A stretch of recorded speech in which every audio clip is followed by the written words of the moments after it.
हे जे झाडे, त्या झाडाचं नाव आहे नांदू. हे झाड तुकाराम बीजेच्या दिवशी दिवसा 12:05 मिनिटांनी आपोआप आणल्या जातं. म्हणजे फाल्गुन वद्य द्वितीया होळी पौर्णिमा झाल्याच्या नंतर 2 दिवसांनी तुकाराम बीज असते. तर त्या दिवशी इथं 2 ते 3 लाख येत असते. त्या दिवशी हे झाड दिवसा 12:05 मिनिटांनी आपोआप आणल्या जातं. आणि तुम्ही गावामध्ये गेला की तिथं पांडुरंगाची स्वयंभू मूर्ती आहे. पंढरपुरावरला देव या ठिकाणी आले. आपल्याला जीहू आणि पंढरी अशी दोन्ही क्षेत्र घडली जातात. आणि तिथे एक शिळा मंदिर आहे. शिळा मंदिर म्हणजे असं की ज्या वेळेला रामेश्वर भक्तांनी इंद्रायणीच्या गुहामध्ये ग्रंथ बनवले त्या ठिकाणीतनं एक मैलावरती जावं. परंतु तिथले शिळा, ज्या शिळेवरती तुकाराम महाराजांनी 13 दिवस उपोषण केलं आणि 13 दिवसानंतर जी ग्रंथ कोरण्याच्या कोरडेवरती आले ते ग्रंथ आणि त्या शिळेची स्थापना मोठ्या मंदिरामध्ये केलेली आहे. आणि मोठ्या मंदिराच्या बाहेर निघालं की उजवी हाताला रातेगार जन्मस्थान आणि 3 मैलावरती एकांतात भजन करण्यासाठी जात होते. तो भंडारा डोंगर इथना 3 मैला या बाजूला. आणि हे म्हणजे तुकाराम महाराजांचं वैकुंठ स्थान. त्यांनी समाधी वगैरे काही घेतलेलं नाहीये. विहार सहित वैकुंठाला गेले आणि वैकुंठावरना 3 वेळा परत आले. तर संताजी जगनाड्यांसाठी कसे आले? संताजी जगनाडे म्हणजे तुकाराम महाराजांचा उजवा हात असतात. त्यांनी तुकाराम महाराजांच्याकडनं वचन घेतलेलं असतं. वचन असं घेतलेलं असतं की तुम्ही वैकुंठाला गेले तर मी तुमची सेवा केली आणि मागाहून जर मी वारलो तर माझ्या दियाला मुतमाती करायला तुम्हाला यावं लागेल. मागाहून ते वारले नव्हते. वारल्याच्या नंतर तिथले गावकरी म्हणजे 5 ते 6 मैल ज्यांचं गाव आहे सुरुंद्र म्हणून. तर तिथले गावकरी खड्डा वगैरे खणतात, प्रेत काढायचा प्रयत्न करतात. प्रेत काही काढले जात या पुआ परिवार.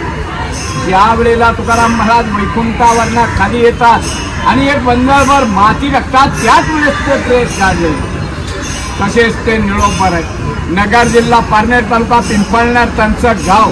त्या गावावरना ते इथं येतात. इथं आल्याच्या नंतर तुकाराम महाराज वैकुंठाला गेलेले असतात. तर त्यांचं असं म्हणणं असतं तुकाराम महाराज मुलीसाठी वैकुंठावरना खाली येतात, संताजी जगनाड्यांसाठी येतात. तर माझ्यासाठी काय येऊ शकत नाहीये, मी बी त्यांचा शिष्य आहे. म्हणून ते या झाडाखाली बसून 42 दिवस उपोषण करतात. तर त्यांचे इथं 42 दिवस उपोषण पूर्ण झाल्याच्या नंतर त्यांना स्वतः पांडुरंग भेटतात. तर ते पांडुरंगाला अभंगाद्वारे असे म्हणतात, येथे तुझं लागी बोलाविले कोणी पृथ्वीला वाचून आला शिक्का, निळा म्हणे आम्ही न ओळखीचे सेवा तुकयाचा धावा करतो. मी तुकाराम महाराजांचा धावा केलेला आहे, तुझा धावा केलेला नाहीये, तुला मी ओळखत नाहीये, तू इथे आला कसा दे असे निळोपार आहेत. पांडुरंगाला म्हणतात. नंतर पांडुरंगाला प्रश्न पडतो. तुकाराम महाराजांना वैकुंठावरना खाली पडवतात. तशीच त्यांची मुलगी भागीरथी तुकाराम बीज झाल्याच्या नंतर 3ऱ्या दिवशी रंगपंचमी असते. वडील वैकुंठाला गेल्याच्या नंतर ती 3ऱ्या दिवशी सासरीवर नाही येते. वडील बिगार विचारता वैकुंठाला जातात म्हणून ती आपल्या देहाचा त्याग करते. त्याग करून आत्महत्या करायचा प्रयत्न करते. तर त्यावेळेला आत्महत्या करायचा साधन म्हणजे इंद्रायणीच्या डोहामध्ये उडी मारली. तर ती इंद्रायणीच्या डोहामध्ये उडी मारते. उडी मारल्याच्या नंतर पांडुरंगा स्वतः मत्स्य अवतार धारण करतात आणि तिला ते वरच्यावर तारतात. तारल्याच्या नंतर रंगपंचमीच्या दिवशी मुलीची आणि तुकाराम महाराजांची भेट होती. बस मी तुकाराम महाराजांच्या घराण्यातला इथला पुजारी, माझी स्वतःची 10वी पिढी चालू आहे. तिथे तुकाराम महाराजांना पांडुरंगाला नैवेद्य करून रोज सकाळी महापूजा केल्या जाते. काय आपली इच्छा असली दक्षिणा दिले तर घेतली जाते, नसले तर जबरदस्ती नाहीये. तर त्यांचा शेवटचा अभंग जाते वेळेस असा आहे, आम्ही जातो तुम्ही कृपा असू द्यावी सकळा सांगावी विनंती माझी. वाढ वेळ झाला उभा पांडुरंग वैकुंठा श्रीरंग बोलावितो.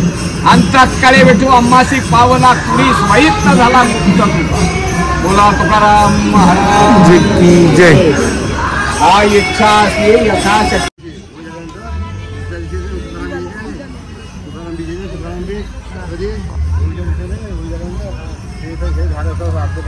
जेव्हा किती